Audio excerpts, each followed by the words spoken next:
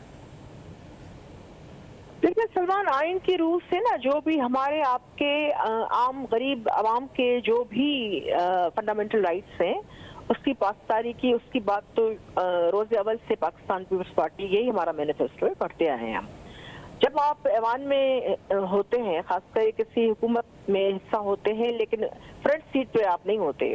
جیسے مثال دے دوں, معاشی معاملات کہنے میں تو ہم ساتھ تھے, لیکن اسحاق ڈار صاحب وہ فرنٹ سیٹ کی جو ہے نا وہ ہر چیز انہی کے پاس تھی, اور بہت سارے ایسے فیصلے بھی ہوئے جو میرے خیال میں اس طرح نہیں بھی ہونے چاہیے تھے.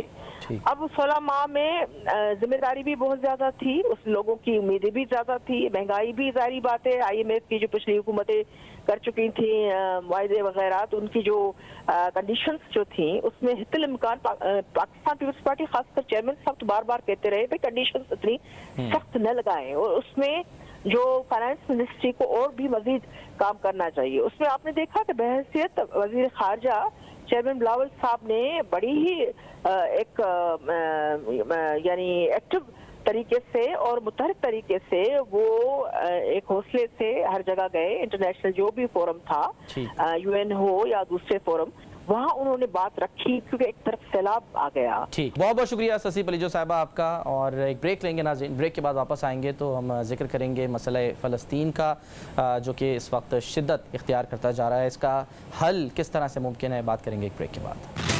ویلکم بیک جی. پاکستان میں انتخابات سے پہلے جو سب سے بڑا مسئلہ ہے وہ پاکستان کی معیشت کا ہے, اور اسے ٹھیک کرنے کے لیے نگران حکومت کی طرف سے بھی اقدامات کیے جا رہے ہیں, اور ان کو جو اختیارات دیے گئے تھے, اضافی اختیارات, وہ پچھلی جو حکومت تھی, منتخب حکومت, وہ دے کر گئی تھی. تو اب یہ جو نگران حکومت ہے یہ چاہتی ہے, یہ کہتی ہے کہ کچھ ایسے سفید ہاتھی حکومتی ادارے جو کہ واقعی سفید ہاتھی بن چکے ہیں اور جو کہ خسارے میں ہیں, اب سے نہیں کئی عرصے سے, کافی عرصے سے خسارے میں ہیں, ان تمام اداروں سے اب چھٹکارا حاصل کیا جائے, یعنی انہیں پرائیویٹائز کیا جائے, جس میں پاکستان ریلوے بھی شامل ہے, جس میں پاکستان اسٹیل ملز بھی شامل ہے, اور اس کے علاوہ پاکستان انٹرنیشنل ایئر لائن بھی شامل ہے.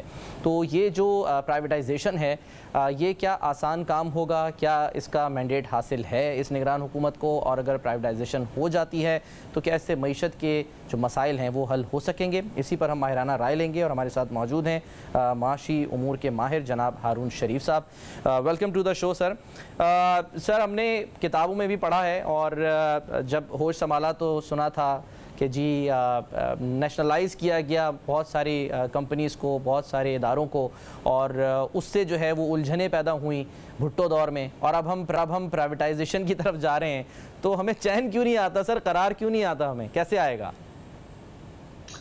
جی شکریہ سلمان صاحب. دیکھیے, پہلی چیز جو سمجھنے کی ہے, پرائیویٹائزیشن جو ہے, ٹو بی آنیسٹ ہم نے ابھی اس کو پش کرنا شروع کیا زیادہ.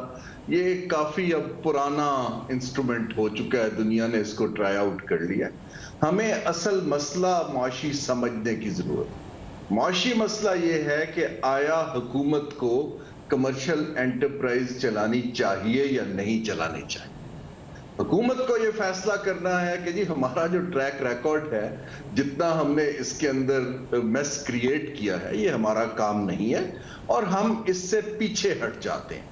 اب اس سے پیچھے ہٹنے کے لیے پرائیویٹائزیشن صرف ایک ٹول ہے, اس کے بہت سے راستے ہیں, کیونکہ اس کے اندر جو دنیا کے ممالک ہیں انہوں نے پروفیشنل مینیجرز کو لائے ہیں, انہوں نے جو کمپنیاں ہیں ان کو ری بنڈل کیا ہے, ان کے ٹکڑے کیے ہیں, انہوں نے کمپنیز کو آؤٹ سورس کیا ہے, مرج کیا ہے یا بند بھی کر دیا ہے. لیکن یہ کام ایک پروفیشنلز جن کا کام کمپنیوں کی ریسٹرکچرنگ ہے, یہ ان کا کام ہے, حکومت کا کام نہیں ہے. حکومت کا کام ایک پالیسی ڈیسیشن لینا ہے کہ ہم آج کے بعد ٹیکس پیئر کا پیسہ یا جو ہم قرض لے کے پیسہ ملک کے اندر لاتے ہیں وہ ہم ان انٹرپرائزز کو بیل آؤٹ میں نہیں لگائیں گے. اور اس کے اوپر ہر حکومت کو کنسسٹنسی کے لیے فارملی کھڑے ہونا چاہیے. سو میں یہ تھوڑی ڈسٹنگوش کر رہا ہوں کہ جو بتایا جا رہا ہے کہ ہر چیز کا حل پرائیویٹائزیشن ہے. دیکھیے ہمارا مسئلہ تو یہ ہے کہ ہم اس کے اندر مزید پیسہ پمپ ان نہ کریں. لاس میکنگ کو بیچ کے سلمان صاحب کو بہت زیادہ پیسہ آئے گا بھی نہیں. تو میری پہلی رائے تو یہ ہے کہ حکومت اس پہ فیصلہ کرے, جو ان کے لاسز ہیں اور قرض ہیں ان کو ان کی بیلنس شیٹ سے نکال دے, اور آپ ایک گروپ آف پروفیشنلز کو مینڈیٹ دیں کہ جی آپ بتائیے ان کو کرنا کیا, تاکہ وہ اس کو آگے لے کے چلے, اور حکومت اپنا عمل دخل ایز اے پالیسی اس کے اندر ختم کر دے. اچھا, حکومت تو آپ کہہ رہے ہیں کہ عمل دخل اپنا ختم کر دے, لیکن جو حکومتی معاملات ہیں, یہ جو فیصلے کرنے ہیں, اس میں جو بین الاقوامی اداروں کا عمل دخل ہے اس پر پھر کیا کہیں گے؟ کیونکہ اس پر بھی جو اگر نئی حکومت آ جاتی ہے, کوئی سی بھی آئے, وہ بھی تو کل کو سر کہہ سکتی ہے نا کہ جی یہ تو نگران حکومت تھی, ان کو مینڈیٹ حاصل نہیں تھا, ان کو کس نے کہا کہ پرائیویٹائز کیا جائے, ہم کیا دوبارہ سے ریورس گیئر لگائیں گے اگر پرائیویٹائزیشن جو ہے وہ ہو گئی یا کچھ اداروں کی ہو گئی یا پروسیس شروع ہو گیا. یہ آسان پروسیس تو ہے نہیں, اور اس میں ظاہر سی بات ہے جیسے آپ نے کہا کہ اگر ہو جاتی ہے تو پی آئی اے جیسے اداروں کے اندر جہاں پر یہ ہمیشہ ہم نے سنا اور دیکھا اور مشہور رہا کہ جی وہاں پر سیاسی بنیادوں پر بھرتیاں کی گئی ہیں, تو پھر ایک جو ہے وہ ایک جو ہے مسائل کا انبار جو ہے وہ ہمارے آنے والے دنوں میں ہم ہو سکتا ہے دیکھیں. تو سر اس کا پھر حل کیا ہوگا؟ اور خاص کر کہ جی یہ جو کہا جاتا ہے کہ جی آئی ایم ایف کے کہنے کے اوپر پرائیویٹائزیشن کی جا رہی ہے, تو اس پر بھی پھر اعتراض سیاسی جماعتوں کی طرف سے سامنے آ سکتا ہے. جی سلمان صاحب, پہلی بات تو یہ ہے کہ انٹرنیشنل ادارے آپ کو یہ نہیں کہتے کہ آپ پرائیویٹائزیشن کریں, وہ کہتے ہیں کہ آپ لاس میکنگ انٹرپرائز کو ٹیکس پیئر کے پیسے سے یا بجٹ کے اپنے خسارہ بڑھا کے اس کو سپورٹ کرنا بند کر دیں. دیکھیے نا, میں اپنی بات کو دوبارہ سے اس اینگل سے لا رہا ہوں. سر یہ بڑی اچھی آپ نے بات سمجھائی ہے, اس کا مطلب ہے کہ وہ یہ نہیں کہہ رہے, وہ کہہ رہے ہیں آپ لاسز کم کریں, اور ہمارے جو یعنی جو لوگ ہیں کرتا دھرتا ہیں وہ یہ سمجھتے ہیں کہ جی کم کرنے کا طریقہ یہی ہے کہ پرائیویٹائز کر دیا جائے. جی دیکھیے دو مائنڈ سیٹ ہیں. ایک یہ ہے کہ میں خود کیبنٹ کمیٹی آف پرائیویٹائزیشن کا بھی ممبر رہا ہوں. آپ کی جو ہائیسٹ باڈی ہے اکنامک فارمولیشن, یہاں کچھ مائنڈ سیٹ کا ایشو ہے. ایک سکول آف تھاٹ کہتا ہے کہ فیملی سلور ہے, خراب ہو گیا, جان چھڑائیں, ان کو بیچ دیں. ایک سکول آف تھاٹ کہتا ہے کہ آرگومنٹ اکنامک یہ نہیں ہے کہ ان سے جان چھڑائیں. آرگومنٹ اکنامک یہ ہے کہ حکومت کا کام کیا ہے اور ان کی ترجیحات کیا ہونی چاہیے. آپ اس سے نکل جائیں, اور اس کے نکلنے کے بہت سے طریقے ہیں. لیکن جو پرائیویٹائزیشن کمیشن ہے یہ کبھی وزارت نہیں تھا, یہ اسی لیے بنایا گیا تھا کہ یہاں ٹیکنیکل لوگ آئیں, یہ آکشن ہاؤس بھی بنے اور وہ حکومت کو طریقہ بتائیں کہ اس سے آپ نے آگے کیسے چلنا ہے. ہم نے جاب کریٹ کرنے کے لیے, وزارت کریٹ کرنے کے لیے ہم نے پھر وہی بیوروکریسی کو کیپچر کروا دیا. ہمارا جو یہ میں نے بہت ممالک, میں اس سبجیکٹ کو 30 سال سے دیکھ رہا ہوں. میں نے ملیشیا میں دیکھا ہے, چین میں دیکھا ہے, یو کے میں مارگریٹ تھیچر کا جب شروع ہوا تھا وہ دیکھا ہے. پرائیویٹائزیشن کے ریزلٹ سلمان صاحب مکسڈ ہیں. دیکھیے نا, ہم نے پی ٹی سی ایل کو کیا ہے, کے الیکٹرک کو کیا ہے, بینکوں کو کیا ہے. ابھی تک ہمارا کوئی ایسا کوئی فلیگ شپ کامیابی نہیں ہے ادر دین دیٹ کہ حکومت کا خرچہ اس میں جانا بند ہو گیا ہے. سو میری رائے یہ ہے کہ آگے چل کے ٹیکر حکومت کو یہ چاہیے کہ وہ پروسیس ضرور شروع رکھے, اور وہ ایک بڑا تگڑا پالیسی نوٹ تیار کرے اگلی حکومت کے لیے. یہ جو کام ہے, کیونکہ اس کے اندر اتنی زیادہ, اور ایک آئیڈیالوجیکل فرق ہے. ایک پولیٹیکل پارٹی جو ہے پاکستان پیپلز پارٹی, وہ بلیو نہیں کرتی پرائیویٹائزیشن میں, لیکن انہوں نے نیشنلائز بھی کیا تھا. سو آپ کو ایک بہت ایفیکٹو کمیونیکیشن کی ضرورت ہے کہ یہ فیصلہ کیوں کیا جا رہا ہے, اس میں پاکستان کے عوام کی کیا بھلائی ہے, اور تاکہ اس کمیونیکیشن کے بعد ایک اس پروسیس کی کنسٹیچوئنسی بلڈ ہونی شروع ہو, ورنہ ہر طرح کے یونینز کے اور پریشرز میں آ جائیں گے. بالکل. اچھا, اب آپ نے کہا کہ ٹھیک ہے کہ نہیں سمجھتی ہوں کہ پیپلز پارٹی جو ہے کہ پرائیویٹائزیشن ہونی چاہیے سر, لیکن پیپلز پارٹی اسی صوبے میں حکومت کرتی ہے جس کا کیپٹل جو ہے, وہاں آپ نے خود ذکر کیا کہ الیکٹرک جو ہے وہ پرائیویٹائزڈ ہے, اور وہاں پر جس طرح سے کنسورشیم جو ہے وہ کام کرتا رہا ہے, اس پر آپ دیکھ لیں آئے دن جو ہے وہ تنقید ہوتی رہتی ہے. اور پھر کچھ ایگزامپلز جو ہیں وہ آئی پی پیز کی ہیں, جن کو ظاہر سی بات ہے کہ یہ مینڈیٹ تک دیا گیا کہ جی ان کو پیمنٹ ڈالر میں ہوگی, کیپیسٹی پیمنٹ ہوگی, آپ بجلی استعمال کریں نہ کریں آپ کو پیمنٹ کرنی ہے. تو یہ گارنٹی تو سر پھر کوئی نہیں ہے نا کہ پرائیویٹائز ان اداروں کو کر دیا جائے تو اس سے جو ہے یہ لاس میکنگ جو ہے یہ ختم ہو جائے گی اور یہ اچانک جو ہے یہ ادارے جو ہیں وہ ایک دم سے پروفٹ میکنگ ادارے بن جائیں گے. دیکھیں سلمان صاحب, 2-3 ہم نے جو لیسن سیکھے ہیں, جو آپ نے ابھی آئی پی پی کے ایگریمنٹس کا بھی حوالہ دیا, وہ آپ کو یہی بتاتا ہے کہ حکومت کا کام کمرشل ٹرانزیکشنز کرنا نہیں ہے, ان کو آتا نہیں ہے, ٹھیک ہے نا. نہیں, اس کے بعد اگر آپ دیکھیے ہم نے ریکوڈک کی ڈیل خراب کی, ہم نے جتنے کمرشل کانٹریکٹس کیے ہیں یا تو ڈسپیوٹ میں چلے جاتے ہیں یا اس کے اندر ریزلٹ وہ نہیں ملتا جو ہمیں چاہیے. سو میں بار بار یہ کہہ رہا ہوں کہ یہ کام حکومت کا مائکرو مینج کرنا نہیں ہے. اس کی وجہ کیا ہے؟ آپ اس کی وجہ نااہلی ہے اگر میں آسان الفاظ میں آپ سے پوچھنا چاہوں. اس کی نمبر 1 وجہ نااہلی ہے جی. نمبر 2 وجہ جو آپ کے کرونی ویسٹڈ انٹرسٹ کا انفلوئنس ہے حکومت کے اوپر, وہ ڈے بے ڈے, میں نے اس کو اگر 30 سال سے دیکھوں تو at the moment it is all time high. ہر آپ کی جو حکومت کے پاور ہے, چاہے بیوروکریسی ہے, اور پھر جو بیوروکریٹس کا اپنا انٹرسٹ ہے, وہ ہر کمپنی کے بورڈ پہ بیٹھے ہیں, پرکس دے رہے ہیں. لیکن انسولیٹ کرنے کے لیے پھر بڑے سخت فیصلے بھی کرنے ہوں گے نا, پھر آپ کو نہیں لگتا کہ کچھ لوگوں کو سزائیں بھی دینی ہوں گی؟ Somebody has to take strong positions, کیونکہ ادروائز تو آپ ویسٹڈ انٹرسٹ کے سے بلیک میل ہوتے چلے جائیں گے اور آپ کچھ بھی نہیں کر پائیں گے. اس لیے میں کہہ رہا ہوں کہ اس کو ابھی پوزیشن یہ نہیں ہے کہ کل سب کو بتائیں کہ آپ کی نوکریاں نہیں جا رہی, لیکن اب حکومت آپ کے لاسز کو پے نہیں کرے گی, ٹھیک ہے نا. آپ کے پاس وقت ہے, اس کے مختلف طریقے ہیں, گولڈن ہینڈ شیکس ہیں, مرجرز ہیں, آپ کے ریشفلنگز ہیں, لیکن یہ کام ان کو دیجئے جن کو آتا ہے, یہ کام ان کو نہ دیجئے جو جنرلسٹ ہیں جن کو یہ کام نہیں آتا ہے. تو سر یہ جو ایس آئی ایف سی جو بنائی گئی ہے, آپ کے خیال میں پھر یہ بہت اچھا فیصلہ ہے کہ یہ جو ہے چاہے انٹرم پیریڈ ہو یا آنے والی حکومت ہو, اس میں جو فیصلے ہوں گے اس کو آگے بھی بڑھانے میں ایس آئی ایف سی جو ہے وہ بڑا اہم رول پلے کر سکتی ہے اور بہتری کی طرف ہم چلے جائیں گے؟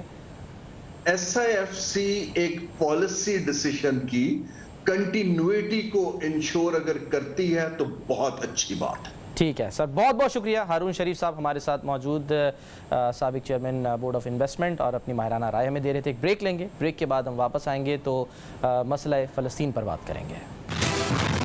ویلکم بیک جی. مشرق وسطیٰ میں اس وقت صورتحال کشیدہ ہے اور جب سے حماس نے اسرائیل پر جو قبضہ ہے اسے چھڑانے کے لیے کارروائی کی ہے, اس کے جواب میں اسرائیل کی جو بربریت ہے, فسطائیت ہے, وہ جاری ہے, اور خاص کر سویلینز پر یعنی عام شہریوں پر, بچوں پر, خواتین پر حملے کیے جا رہے ہیں. اور غزہ کی پٹی کو خالی کروانے کے لیے, مخصوص علاقوں کو خالی کروانے کے لیے وہاں پر پیمفلٹ بھی پھینکے جا رہے ہیں اور وہاں پر اعلانات بھی کیے جا رہے ہیں کہ جلد سے جلد ان علاقوں کو خالی کر دیں ورنہ یہاں پر بعد میں بمباری شروع کر دی جائے گی. دوسری طرف ہم یہ بھی دیکھ رہے ہیں کہ ایک انسانی المیہ جو ہے وہ جنم لیتا دکھائی دے رہا ہے, بلکہ جنم لے چکا ہے, کیونکہ غزہ میں پچھلے کئی دنوں سے پانی بھی بند ہے, بجلی بھی بند ہے, اور وہاں پر بمباری کی وجہ سے اسپتالوں میں جو سہولتیں ہیں وہ بھی ناپید ہو کر رہ گئی ہیں, جس کی وجہ سے جو عام شہری ہیں, عام لوگ ہیں, وہ اس وقت شدید ترین مشکلات سے دوچار ہیں. اس پر عالمی برادری کیا کر رہی ہے, اس کا رد عمل کیسا ہے, پاکستان کا اس میں کیا کردار ہے, اس تمام تر صورتحال پر بات کریں گے. ہمارے ساتھ جو ہیں وہ موجود ہیں جناب lieutenant general retired Ghulam Mustafa صاحب, آپ سینئر تجزیہ کار ہیں. Welcome to the show sir. General صاحب فرمائیے گا کہ جو اس وقت پاکستان کی جانب سے رد عمل سامنے آ رہا ہے, آپ کو لگتا ہے کہ جیسے اس وقت جو موجودہ نگران حکومت ہے یہ ہوتی یا کوئی الیکٹڈ گورنمنٹ ہوتی تو سیم رد عمل ہوتا, یا آپ کے خیال میں مختلف ہوتا؟ دیکھیے, ڈیپینڈنگ آن کہ الیکٹڈ گورنمنٹ کون سی اور کس جماعت کی ہوتی, شاید عمل اس سے مختلف ہوتا, اور سم کیسے ہو سکتا ہے اس سے زیادہ سخت بھی ہوتا وہ رد عمل. ہم نے تو بیسیکلی اس وقت وہی پوزیشن دہرائی ہے جو 67 میں جس طریقے سے 2 اسٹیٹ سولوشن کی بات کی گئی تھی, ہم نے وہی پوزیشن دہرائی ہے. اور ہم نے یہ ڈیفینیٹلی ہم یہ بات کی ہے کہ انسانی المیہ سے بچنا چاہیے, جنگ بندی ہونی چاہیے وغیرہ وغیرہ. لیکن معاملات جیسے کافی بڑے ہیں, گھمبیر ہو چکے ہوئے ہیں, اور جیسا بھی آپ نے کہا کہ 2000 سے زیادہ شہادتیں ہو چکی ہوئی ہیں. پچھلے جب سے یہ شروع ہے, اسرائیل نے بمباری شروع کیا ہے, میرا خیال ہے افغانستان میں شاید ایک سال میں امریکہ نے بم نہیں گرایا جتنے انہوں نے پچھلے 4-5 دنوں میں گرا دیے. 6000 سے زیادہ بام وہاں پہ گر چکے ہیں وہاں پہ اس وقت. اور ایک عجیب قسم کی صورتحال ہے. وہ اس لیے کہ ایک دنیا ہے پوری طریقے سے اسرائیل کے ساتھ کھڑی ہے, اور ہر چیز جو اسرائیل کر رہا ہے اس کو نہ صرف سپورٹ کر رہے ہیں بلکہ اس کو یہ شے بھی دے رہے ہیں کہ اسے آگے بڑھے. اس سے اسرائیل بھی ہر روز ایک قدم آگے لے کے آ رہا ہے اس کا. اور پہلے جیسے آپ نے کہا ابھی ناردرن غزہ کو ان کا خالی کر دیں, اور مڈل اور جو سدرن غزہ ہے اس کے اوپر شدید بمباری شروع کی ہوئی ہے, بیریکیڈ ہوا ہے. جو تنظیمیں ہیں کوشش کر رہی ہیں کہ وہاں تک پہنچا جائے, لیکن کوئی رستہ نہیں ان کو دیا جا رہا ان کو. تو جو دنیا کی سب سے بڑی ایک اوپن جیل ہے اس میں لوگوں کو دم گھٹ کے ان کو باموں سے ان کو شہید کیا جا رہا ہے. لیکن چونکہ مغربی دنیا تمام طاقتیں مغرب کی اس کے ساتھ کھڑی ہیں, اور اس لیے باقی جو ہے وہ مسلم ممالک ہیں ارد گرد کے یا دوسرے ممالک ہیں وہ ابھی تک کھل کے سامنے نہیں آئے. بیانات کی حد تک ٹھیک ہے بات چیت سن رہے ہیں آپ کے, لیکن اس سے آگے نہیں آئے. بالکل OIC کا بھی اجلاس طلب کر لیا گیا. لیکن ایک بات جنرل صاحب کہ جب یہ معاملہ شروع ہوا تو اس وقت بہت سے تجزیہ کار جو ہیں وہ یہی کہہ رہے تھے کہ کیونکہ اسرائیل کے تعلقات مشرق وسطیٰ میں کئی ممالک سے, خاص کر اسلامی ممالک سے ہم دیکھ رہے ہیں پچھلے کچھ عرصے میں بہتر ہوئے اور آگے ہونے جا رہے تھے. اگر اس کا پرپس یہ تھا کہ حماس نے حملہ اس لیے کیا کہ جی آپ اپنے تعلقات بہتر کریں لیکن ہماری کاسٹ پر نہیں, یعنی کہ آپ ہماری قربانی دے کر نہیں کر سکتے, آپ ہمیں بھول کر نہیں کر سکتے, ہمیں بھلا کر نہیں کر سکتے, تو آپ کے خیال میں کہ اس طرح سے اگر دیکھا جائے تو ایک طرح سے تو حماس جو ہے اس کو پہلی کامیابی مل گئی, کیونکہ سعودی عرب نے اسرائیل سے وہ جو مذاکرات تھے وہ اب معطل کر دیے ہیں. دیکھیے سعودی عرب بھی مجبور ہو کے ہی کام کر رہا ہے, کیونکہ جب سے یہ ابراہیم اکارڈز ہوئے ہیں اس کا جو بیک گراؤنڈ تھا یہ کیوں ہوئے اور اس کے بعد سے جو کچھ ڈیولپمنٹس ہوئی ہیں وہ ہمارے سامنے ہیں. نتن یاہو صاحب نے باقاعدہ UN میں یہ تقریر کی تھی, انہوں نے ایک نیا نقشہ دکھایا تھا مڈل ایسٹ کا. نے کہا تھا کہ مڈل ایسٹ کا جو فیوچر ہے وہ ابھی اسرائیل ڈیسائیڈ کرے گا. اسرائیل کا مطلب یہ ہے کہ مغرب دنیا ڈیسائیڈ کرے گی, یعنی کہ امریکہ فیصلہ کرے گا کہ مڈل ایسٹ کا فیوچر کیا ہوگا اور کیسے یہاں پہ کاروبار زندگی چلے گا, طاقت کا توازن یہاں کیسے ہوگا. تو جب یہ صورتحال سے جس سے وہ انہوں نے شروع کیا ہے تو پھر عزائم بڑے واضح تھے ان کے, ان لگ یہی رہا تھا کہ اگر سعودی عربیہ کا ان کے ساتھ معاملات طے پا جاتے ہیں اس کے بعد فلسطین کا مسئلہ تو ویسے ہی تقریباً ختم ہو چکا تھا. ان ساری ڈسکشن میں فلسطینیوں کی تو کسی نے بات نہیں کی تھی, اور بدقسمتی یہ ہے کہ حماس باقاعدہ ایک الیکٹڈ سیٹ اپ ہے وہاں کا. اس کو اسرائیل نے اگر ٹیررسٹ ڈکلیئر کر دیا ہے تو ہم بھی اس کو ٹیررسٹ کہہ رہے ہیں. کیوں؟ اسرائیل کو کس نے یہ حق دیا ہے کہ بھئی ہر دنیا کے ہر شخص کو ٹیررسٹ اٹھا کر ٹیررسٹ ڈکلیئر کر دے؟ تو ہم بھی بدقسمتی سے تاریخ کا چونکہ ہمیں زیادہ علم نہیں ہے, بدقسمتی چاہے وہ میڈیا ہے دوسرے, تو ہم بھی ہماری بحث بھی سطحی سے ہو کے رہ گئی ہے. جو میں دیکھ رہا ہوں بدقسمتی, میں یہ نہیں کہ عقل کل ہوں یا میں سب کچھ میں جانتا ہوں, لیکن جو تھوڑا بہت تجربے کے لحاظ سے ہم دیکھ رہے ہیں, جو پڑھ کے دیکھ رہے ہیں چیزیں, وہ جو گریٹر اسرائیل کی بات چلی تھی نتن یاہو نے ایگزیکٹلی وہ اعلان تو کر دیا, اور وہ جو اس کا نقشہ ہے گریٹر اسرائیل کا اس میں ان کے جو سٹیپس دیکھ لیے کہاں پر ہیں. اس میں غزہ کو ختم کرنا تو بالکل ایک حصہ شامل ہے اس میں. تو جب یہ غزہ ختم ہو جائے گا تو جس کو ہم نے پیلسٹینین اتھارٹی کہہ رہے ہیں, ایک ویسٹ بینک میں ایک تھوڑے سے علاقے میں دے کے بٹھایا ہوا ہے, ان کو تو نہ کوئی پوچھ رہا ہے نہ اسے کوئی بات کر رہا ہے, نہ ہی وہ کچھ کہنے کے قابل ہیں. وہ تو ٹوٹلی ڈیپینڈنٹ ہے. ان کے بارے میں اگر ہمیں کوئی شک ہے ووٹ کے کوئی بات کریں گے, وہ تو نہیں کریں گے بات اس سے. تو جب غزہ کی پٹی خالی ہو جائے گی, اسرائیل کا قبضہ ہو جائے گا, اس کے بعد اسرائیل کو خطے میں روکنے والا کون ہوگا؟ ان کے جو عزائم ہیں ان کو روکنے لیے کون آئے گا سامنے سے؟ ایگزیکٹلی. اچھا جنرل صاحب, پاکستان ظاہر ان ممالک میں شامل ہے جس کی خارجہ پالیسی کا ہم حصہ کہہ لیں کہ جب سے ظاہر ہم نے بھی ہوش سنبھالا ہے, ایک کشمیر کا مسئلہ اس پر ہمارا اصولی موقف ہے, اور ایک فلسطین کا مسئلہ اس پر بھی جو ہے وہ پاکستان کا ایک ہی موقف ہے. لیکن سر یہ جو پھر احتجاج ہو رہے ہیں, آج بھی ہم دیکھ رہے ہیں جماعت اسلامی جو ہے وہ بھی احتجاج کر رہی ہے. ایک روز پہلے ہم نے دیکھا کہ مفتی محمود کانفرنس ہوئی, بہت بڑے مطلب یعنی کہ اس میں جو ہے پیمانے پر لوگ شریک ہوئے, وہاں پر بھی جو ہے وہ مذمت کی گئی اسرائیلی حملوں کی. اور اب آنے والے دنوں میں ہم دیکھ رہے ہیں کہ کچھ ملاقاتیں بھی ہونی جا رہی ہیں, شاید کاکڑ صاحب جو ہیں ان کی بھی جو ہے وہ ملاقات ہونے جا رہی ہے چین کے صدر سے. سر یہ پھر ان کا کچھ آپ کے خیال میں نیئر فیوچر میں کوئی فائدہ آپ کو نظر آ رہا ہے, یا صرف صرف یہ بس خارجہ پالیسی کا حصہ ہے کہ بس ہمارے اصولی موقف ہیں, ہم اس پر قائم ہیں. لیکن نہیں, وہاں تو لوگ مر رہے ہیں, وہاں تو لوگ تڑپ رہے ہیں, وہاں تو بھوک اور پیاس جو ہے اس سے ایک انسانی المیہ جنم لے رہا ہے. انسانی المیہ تو 1917 سے جنم لیا ہوا ہے نا. جب سے دیکھیے, چاہے کشمیر ہے چاہے فلسطین ہے, اس مسئلے کی ماں ایک ہے برطانیہ. ان دونوں نے دونوں جگہوں پہ یہی مسئلہ ہماری کھڑا کر کے گئے ہوئے ہیں. اب امریکہ کے ساتھ مل کے وہاں پہ کھڑا ہوا ہے. دیکھیے, بات چیت سے بات حل تب ہوتی جب اگلی پارٹی سننے کو تیار ہو, یا بھی کوئی ایسے پروپوزل لے کے ٹیبل پہ آئے جس سے بات چیت آگے چل سکے.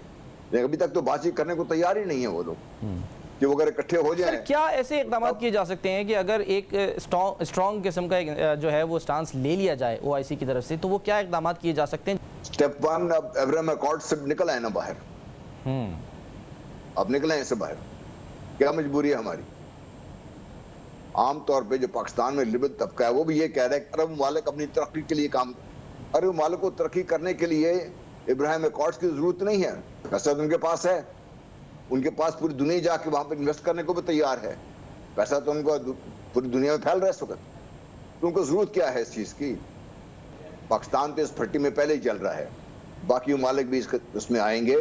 ایران کی باری بھی آئے گی, افغانستان میں آلریڈی مسئلہ بنا ہوا ہے, سیریا کو دیکھیں کیا بیڑا غرق کر کے رکھ دیا ہوا ہے, لیبیا تباہ ہو گیا ہوا ہے سارا. ان کی سب کی باری آئے گی. کیوں نہیں آئے گی باری ان کی؟